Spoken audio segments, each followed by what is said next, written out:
संजय, ये जो नंबर आ रहा है इसको लेकर आप क्या कहना चाहते हैं? एग्जिट पोल का नंबर है, इसके बाद हम आपको सेकंड फेज का नंबर भी बताएंगे, लेकिन ये नंबर अपने आप में काफी इंपॉर्टेंट है। जन स्वराज का खाता नहीं खुलना अपने आप में महत्वपूर्ण है, अदर्स के खाते में कोई सीट नहीं जाता, बिहार जैसे राज्य में महत्वपूर्ण है। देखिए, इसमें तीन चीज है हमें।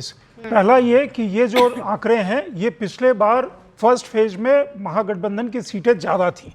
अगर ये सही आंकड़े होते हैं तो काफ़ी बड़ा लॉस है, क्योंकि सेकेंड फेज में अगर आप देखेंगे तो बीजेपी ने और जेडीयू ने गेन किया था।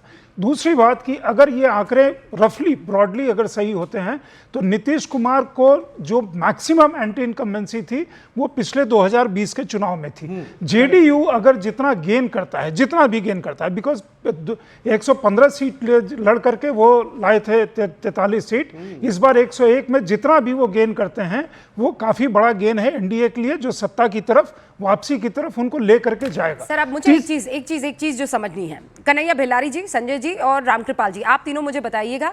पहला ये कि अगर मैं गलत नहीं हूं तो 57 सीटों पर यहां फर्स्ट फेज में जेडीयू लड़ी है और 48 सीटों पर भारतीय जनता पार्टी पर लड़ी है।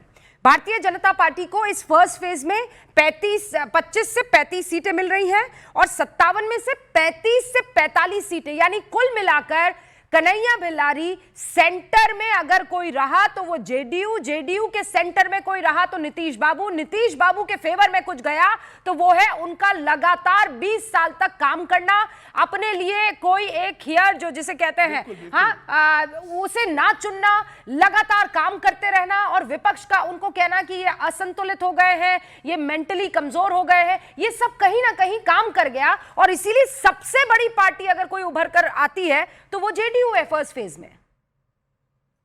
ये एग्जिट पोल का कहना है, एग्जिट पोल के आधार पर ये बात आप कह रही हैं। हाँ, ये एग्जैक्ट पोल नहीं है। हाँ, बिल्कुल एग्जिट पोल। और 15 में भी एग्जिट पोल के बाद जो है, और काउंटी के दिन भी बीजेपी के ऑफिस में मिठाइयां बंट रहे थे शुरुआती दौर में, आपको भी याद हो, हमको भी याद है, आपको भी याद, हम लोग मिठाई भी खाए थे। फिर इसके बाद जो है मिठाई अंदर लेकर लोग भाग गए। 2020 में भी बम्पर जीत दिखा रहे थे एनडीए को लोग, एग्जिट पोल में कड़ा मुकाबला हुआ। मेरा अपना मानना है, मेरा जो अपना मानना है कि फर्स्ट फेज जो है उसमें एनडीए को मात्र 48 सीटें आ रही हैं। कन्हैया भिलारी जी, आपने मेरा सवाल नहीं सुना।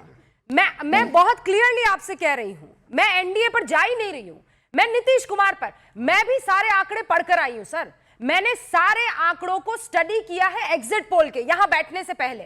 2010 में नीतीश बाबू को कम आंका गया, 2015 में कम आंका गया, 2020 में कम आंका गया, और आज 2025 में भी कम नहीं आंक सकते हो। मैं ये कह रही हूं कि जितना उस आदमी को कम आंका गया कि अब पार्टी खत्म हो गई है, उतना ही बेहतर प्रदर्शन वो फर्स्ट फेज में करती हुई दिखाई दे रही है। मेरा प्रश्न आपसे ये मानना पड़ेगा, ये तो मानना पड़ेगा कि मेरा प्रश्न ये है, और वो भी तब जब ये कहा गया कि नीतीश बाबू मानसिक संतुलन खो बैठे हैं, ये भी तब जब कहा गया कि वो बुजुर्ग हो गए हैं, वो काम नहीं कर रहे हैं, वो किसी की सुनते नहीं है, सर पे गमला रख देते हैं। और बिहार ने बम्पर एग्जिट पोल के अगर नतीजों पर यकीन किया जाए तो उनको आशीर्वाद दिया है। दैट्स माय क्वेश्चन प्रभु।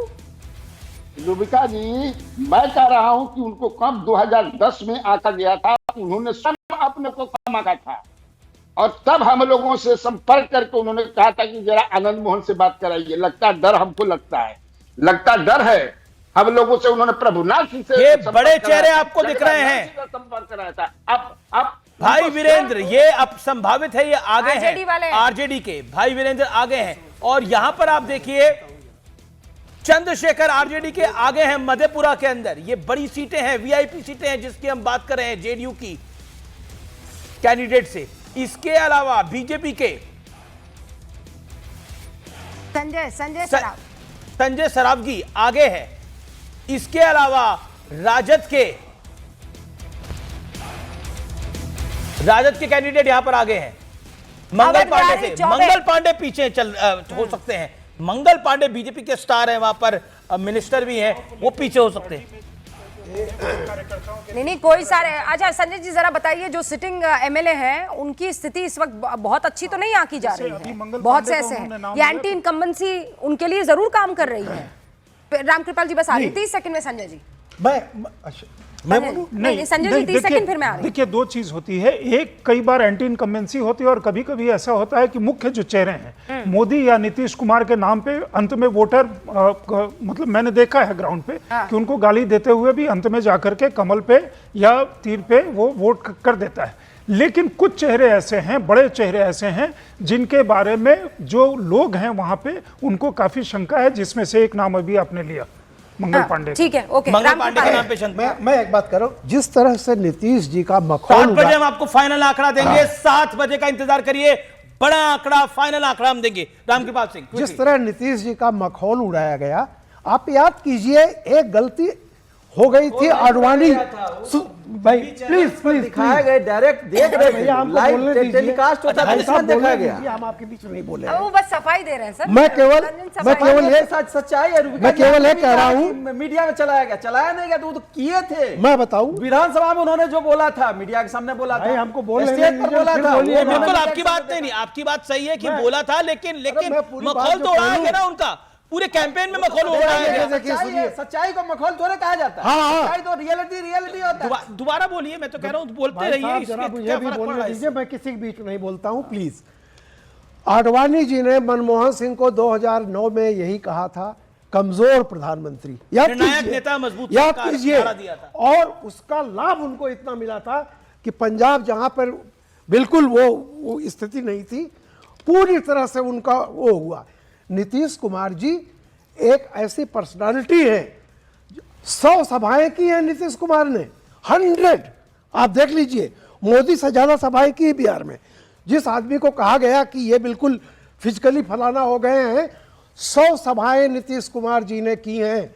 और उनका भी एक बेटा है जिसका लोग नाम नहीं जानते हैं, निशांत, और जो सामने भावी मुख्यमंत्री है, उसने जो अभी नॉमिनेशन दाखिल किया है, 9 करोड़ की संपत्ति उनकी है और उनके भाई की 3 करोड़, यानी 12 करोड़ की इन लोगों की है। और नीतीश कुमार के उस बेटे को निशांत का कहीं कोई नाम नहीं जानता है। नहीं, किसी ने ये कह बड़ा दिया। फर्क है। नहीं, नहीं, ये संपत्ति पर मुख्यमंत्री तय वो होता है कल क्या? वो 14 लोकतंत्र में वोट परिवारवाद पर तय होता है, की- परिवारवाद उसके की कार्यशैली पर होता है, नेतृत्व बहुत करने की काम क्षमता करती पर है। होता है। परिवारवाद मोदी पर- और इसके अंदर कितना नीतीश परिवर्तन एक बात- करने की बनाम क्षमता लालू पर होता है। तेजस्वी राजकुमार जी, रेफरेंडम एक है। बात आप तो देख रहे हैं, हम लोग भी ग्राउंड पर लगातार थे ना। मैं एक बात आपको बताती हूँ। एक महिला को मैंने कहा कि किसको वोट करोगी, तो उसने नाम लिया है ना, नीतीश जी का। तो मैंने कहा काहे तुम नीतीश को वोट करोगी, 19 साल से बैठे हैं, तुम्हारे यहाँ पर ये हो रहा है, वो हो रहा है, 10 तरीके की मैंने उसको बातें बताई। मैंने कहा वो लोग बोल रहे हैं कि बीमार हो गए हैं, उनकी तबीयत ठीक नहीं है।